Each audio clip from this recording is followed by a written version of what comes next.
Hello everyone, welcome back to my channel study with Priyanka. तो आज जैसे हमारा टॉपिक है खाएं आम 12 महीने। ये एक ऐसा टॉपिक है जो हमारी एनसीईआरटी किताबों में आपको मिलेगा, जो आपके एग्ज़ाम के लिए बहुत ही इम्पॉर्टेंट है। क्योंकि देखिए एनसीईआरटी के जितने भी टॉपिक है सारे के सारे हेल्पफुल हैं, और बिना एनसीईआरटी के तो आपका कुछ भी नहीं होने वाला है कि आप सोच रहे हैं कि बिना एनसीईआरटी पढ़े आप एग्ज़ाम क्वालिफाई कर लेंगे, तो इट इज़ इम्पॉसिबल। ठीक है, क्योंकि जो भी हमारा टॉपिक है, जो भी हमारा एग्ज़ाम बनता है, वो हमारे सारे के सारे एनसीईआरटी किताबों से ही बनता है। अगर आप चाहते हैं तो याद रखिएगा कि आपके एनसीईआरटी जो भी पढ़नी है बहुत ही गहराई से पढ़नी है।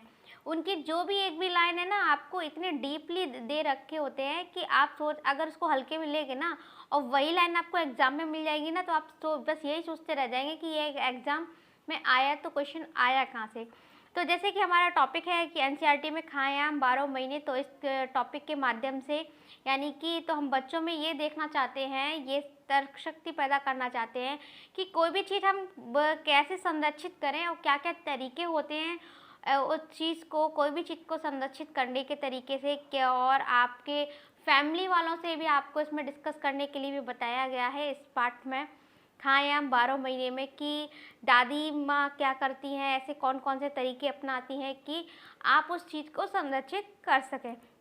तो सारी बातें हम डिस्कस करने वाले हैं, और आपको ये भी मैं बताऊंगी लास्ट में कि कैसे क्वेश्चन इससे पूछेंगे और कैसे क्वेश्चन इससे बनेंगे। तो आप बिल्कुल भी वीडियो को स्किप नहीं कीजिएगा और वन बाई समझिएगा। मुझे उम्मीद है कि आपको हर टॉपिक समझ में आएगा, और आगे भी मैं आपके लिए ऐसे ही देती रहूँगी। और मैं चाहूँगी हर आदमी जो भी ये वीडियो देखे वो आदमी सफल हो अपने अपने एग्ज़ाम में। ठीक है, तो चलिए फटाक से वीडियो को स्टार्ट कर लेते हैं। और लेकिन उससे पहले अगर आपने मेरे चैनल को सब्सक्राइब नहीं किया तो प्लीज़ सब्सक्राइब कीजिए, ताकि आपको ऐसी इंपॉर्टेंट वीडियो आप तक पहुँचती रहे और आपके सफलता में कोई भी बाधक ना बने। तो चलिए जल्दी से वीडियो को स्टार्ट कर लेते हैं। तो हमारा टॉपिक है खाएं आम 12 महीने। जैसे कि आप सभी जानते हैं कि हमारा जो टॉपिक है वो है खाएं आम 12 महीने। तो ये जो टॉपिक है हमारी एनसीईआरटी किताब का है, और इसमें हम बच्चों को ये सिखाते हैं कि आम को हम 12 महीने किस तरीके से संरक्षित कर सकते हैं, ऐसे क्या क्या तरीके हम अपनाते हैं। तो ये एक हम बच्चों की जो मानसिक में ऐसी तर्क शक्ति पैदा करने की कोशिश करते हैं कि बच्चे इस चीज़ को सोच सकें कि कितना समय लगता है, कहाँ से आता है, आम पापड़ को बनाने में कितने समय लगता है। तो सारी बातें हम इसमें डिस्कस करेंगे। तो चलिए स्टार्ट कर लेते हैं। तो जैसे कि आप देख सकते हैं कि चिट्टी बाबू और चिन्ना बाबू ने बनाया मामड़ी तांड्रा। तो ये जो मामड़ी तांड्रा है, ये इसको हम बोलते हैं अपनी आम भाषा में आम पापड़। ठीक है, तो पहला क्वेश्चन तो देखो आपका यहीं से बन के तैयार हो गया कि मामड़ी तांड्रा क्या है। मामड़ी तांड्रा क्या है? हमारा आम पापड़ है। इसको हम कहाँ पर बोलते हैं? आंध्र प्रदेश में। तो चलिए देख लेते हैं। ठीक है, चिट्टी बाबू और चिन्ना बाबू आंध्र प्रदेश के आत्रेपुरम गांव में रहते हैं। छुट्टियों में उन्हें आम के बाग में खेलना बहुत पसंद है।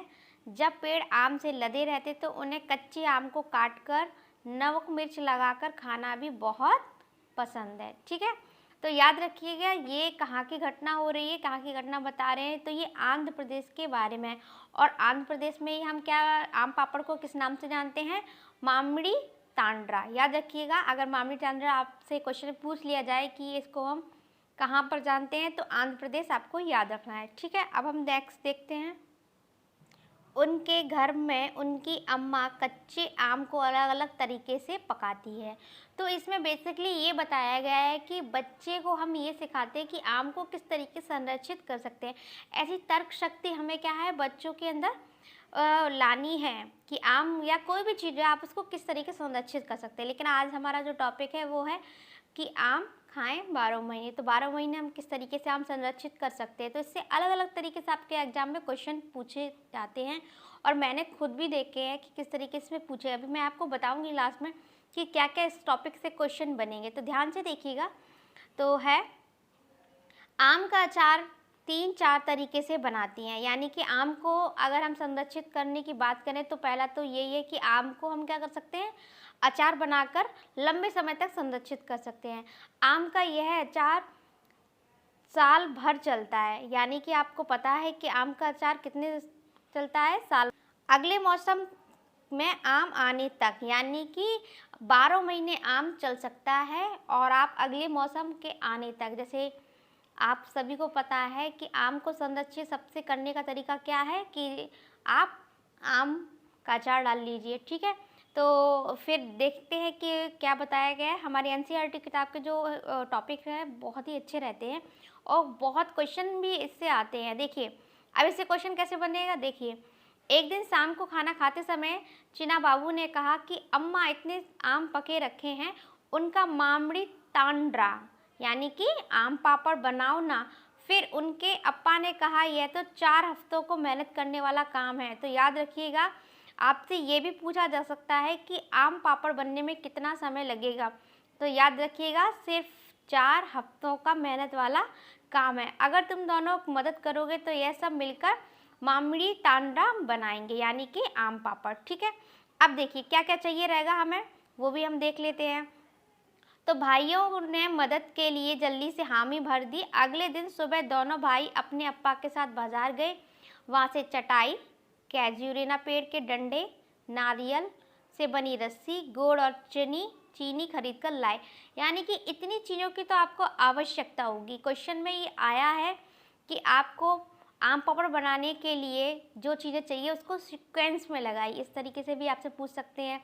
तो आपको क्या रखना है, चटाई, कैजुरेना के पेड़, या ये भी आपसे पूछ सकते हैं कि आम पापड़ को बनाते समय आपको किस पेड़ के डंडे की आवश्यकता होती है। तो याद रखिएगा कैजुरेना पेड़ के डंडे की आवश्यकता रहती है। और क्या रहती है, नारियल से बनी रस्सी, गुड़ और चीनी के खरीद कर लाए हैं, ठीक है। तो अभी हम देखेंगे कि इसको किस तरीके से बनाते हैं, वो भी हम देखेंगे। आम पापड़ को बनाने के लिए देखिए आम पापड़ की जो परत 4 सेंटीमीटर हमें लगानी होती है और एक सुनहरी बिछौनी की तरह लगानी होती है। यानी कि आपको परत के ऊपर परत लगानी पड़ती है। कुछ दिन बाद क्या होता है कि ये सूखने लगते हैं। अब देखिए बच्चों के अगर हम क्वेश्चन पूछने की बात करें तो आपके जो क्वेश्चन बनेंगे बच्चों से पूछने के लिए वो बनेगा कि शीशियों में अचार रखने से पहले शीशियों को धूप में सुखाया जाता है क्यों। इस तरीके से आप क्या करें, बच्चों से क्वेश्चन निकलवाएं। अगर किसी शीशी में थोड़ा पानी रह जाए तो क्या होगा, क्या तुम्हें ब्रेड वाला प्रयोग याद है। मतलब इस तरीके से हम बच्चों से क्वेश्चन करेंगे जो भी आपने बच्चे को पढ़ाया है टॉपिक। अब देखिए आम को पूरे साल चलाने के लिए उसका अचार, आम पापड़, चटनी, टॉफ़ी, रस आदि कई चीज़ें बनाते हैं। अब आपसे अगर क्वेश्चन में ये आ जाए कि आम को अगर आप साल भर चलाना चाहते हैं तो उसको किस किस तरीके से आप संरक्षित करेंगे, तो आपके सामने ये ऑप्शन रहेंगे। और जिसने जो भी हमारे तरीके हैं वो ये हैं कि हम या तो आम का अचार बना लें, या आम पापड़ बना लें, या चटनी, या टॉफ़ी, ये रस आदि। आपको लग रहा होगा कि ये फालतू का टॉपिक है, लेकिन ये फालतू का टॉपिक नहीं है, इससे क्वेश्चन आए हैं। और जब आपको एग्जाम में देखने के लिए मिलेंगे ना तब आपको पता चलेगा कि हाँ, क्योंकि देखिए CTET में तो ये बहुत ही ज़्यादा है। एनसीईआरटी भाई अपना ही सिलेबस लेके चलती है, वो कहीं और से नहीं पूछती हैं, वो आपकी ही किताबों से। अगर आपको क्वालिफाई करना है एग्ज़ाम तो आपको किताब तो पढ़नी ही पड़ेगी। और ऐसे नहीं कि बस आपने पढ़ लिया और बस सफाया कर दिया किताब का, ऐसा नहीं है। आपने जो जो एक एक लाइन लिखी है आपको उन सबको ध्यान से पढ़ना होगा, क्योंकि उनका एक शब्द एक लाइन बहुत ही गहरी होती है जिसको हमें बहुत अच्छी तरीके से समझना होता है, ठीक है। तो अब हम देखते हैं, हम ये भी बच्चों से पूछ सकते हैं क्या तुम्हें घर पर कोई अचार बनाता है, कौन सा अचार बनता है, कौन बनाता है, उन्होंने यह तरीके किससे सीखा। ये भी हम बच्चों से क्वेश्चन कर सकते हैं। देखिए बच्चों की तर्क शक्ति को हमें पैदा करना बहुत ही ज़रूरी होता है, क्योंकि बच्चा जब तर्क कर रहा है तो आप ज़रूरी है कि वो समझ रहा है, आपसे सीख रहा है, ठीक है। अब हम क्वेश्चन पुटअप कर सकते हैं बच्चों से, तुम्हारे घर में बनने वाली किसी एक अचार बनाने किन चीज़ों का इस्तेमाल होता है। अचार बनाने का क्या क्या तरीका है, पापड़, चटनी, बढ़िया, सॉस आदि तुम्हारे यहाँ कैसे बनाते हैं, ठीक है। अब देखिए पुणे से कोलकाता तक रेलगाड़ी से जाने में 2 दिन लगते हैं। अगर तुम्हें उसे सफ़र में जाना हो तो तुम खाने में क्या क्या ले जाना पसंद करोगे। यानी कि हम बच्चों से ये भी पूछ सकते हैं कि बच्चों आपको एक जगह जाना है, लंबे रूट पर जाना है, तो आप अपनी पैकिंग में क्या क्या चीज़ें ले जाना पसंद करोगे और उसको कैसे पैक करोगे कि वह चीज़ लंबे समय तक चले। तो बेसिकली जो हमारा टॉपिक था वो था कि हम बच्चों से ये निकलवाना चाहते हैं, मतलब जो हमारा प्रस्तावना है कि बच्चों को हमने ये सिखाया है कि कोई भी चीज़ हम संरक्षित कैसे करें। तो यही हमारा टॉपिक है कि हम बच्चों से क्वेश्चन करेंगे। आपको पाठ पढ़ाने के बाद आपसे बच्चों से क्वेश्चन ज़रूर करने चाहिए और यही हमारी एनसीईआरटी का उद्देश्य है। तो हमें अपनी एनसीईआरटी की जो भी थीम है उनको फॉलो करना चाहिए और उनके ही तरीके से हमें पढ़ाना चाहिए, क्योंकि एक अध्यापक का रोल वही है कि जो बच्चों के अंदर तर्क शक्ति को पैदा करे और उसको सोचने समझने में सहायता करे। ठीक है, तो ये था हमारा एक छोटा सा था, लेकिन इसमें बहुत अच्छे क्वेश्चन बनते हैं कि आम पापड़। अगर आपको वीडियो पसंद आई हो तो लाइक कीजिए, सब्सक्राइब कीजिए। Thank you for watching this video.